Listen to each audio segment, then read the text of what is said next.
دلوقتي يا جماعه في مشكله بتحصل لكتير من الناس، تيجي تدخل البلوك للماكس تلاقي الخامات مش موجوده عليه وطالع شكله رمادي. طب ليه بيطلع كده وازاي نحلها؟ ده اللي هنشوفه دلوقتي مع بعض. طيب عايز اقول لك الموضوع ببساطه ان الماكس مش لاقي الخامات بتاعه البلوك. الخامه نفسها موجوده ودي غالبا بتكون مع الفايل بتاع البلوكات، بس الماكس مش شايف او مش متعرف على الصوره، او بمعنى اصح التكتشر. فبدل ما يعرض الخامه بيعرض لون ستاندر رمادي زي ما احنا شايفين في الشكل. انا مدخل دلوقتي عندي بلوك طالع عندي زي ما انتم شايفين بالشكل الرمادي.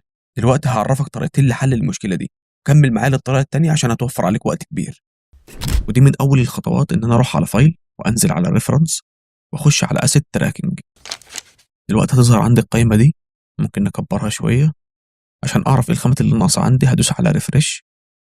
تمام، ظهرت عندي كل الخامات اللي مش موجوده، وهلاقي ان مكتوب عندي قصاد كل صوره فايل ميسنج زي ما احنا شايفين بالشكل ده. هقفل كده. ودلوقتي هعرفك حل المشكله دي باكتر من طريقه وبشكل بسيط. من داخل الماكس هخش عندي على كاستمايز وانزل على كونفيجر بروجكت بس اكسترنال فايل، وهدوس اد وهروح للمكان اللي موجود فيه الفولدر وهعلم على اد سب باسز وهدوس يوز بس. وطبعا انا افضل يكون عندي فولدر خامات ثابت علشان مش كل شويه تربط الخامات يدوي. مجرد ما تحط جوه الفولدر ده الخامات الماكس هيقراها تلقائي. دلوقتي ادوس على اوكي. طيب انا دلوقتي عرفت المسار الصحيح للخامات وبرضه ما ظهرتش عندي، ودي مشكله بيقع فيها كتير من الناس وبيحتاروا في حلها. طب دلوقتي فين الحل؟ عشان اتاكد اني دخلت الخامات بشكل صحيح هروح على فايل وانزل على ريفرنس واخش على اسيت تراك.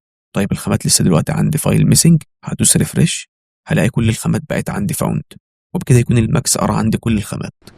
تمام، دلوقتي هفتح الماتيريال اديتور. تمام، وكل اللي هعمله ان انا هدوس على بيك ماتيريال واسحب الماتيريال من البلوك.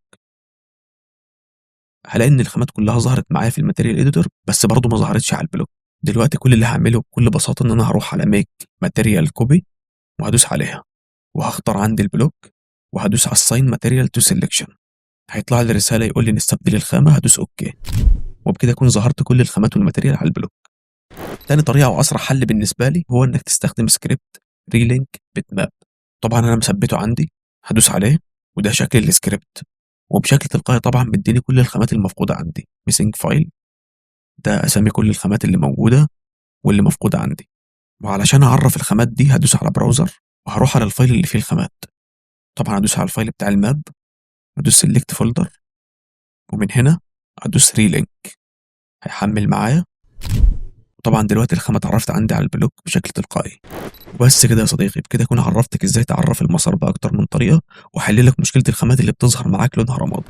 لو شايف انك استفدت مني اتمنى انك تدعمني بلايك واشتراك في القناه لان ده اللي هيخليني استمر. ولو عايز شروحات اكتر تابعني على الانستجرام والتيك توك والروابط موجوده تحت في الوصف. وقول لي في الكومنتات عايزني اشرح ايه في الماكس او الكاد في الفيديوهات اللي جايه. وما تنساش تصلي على النبي. والسلام عليكم ورحمه الله وبركاته.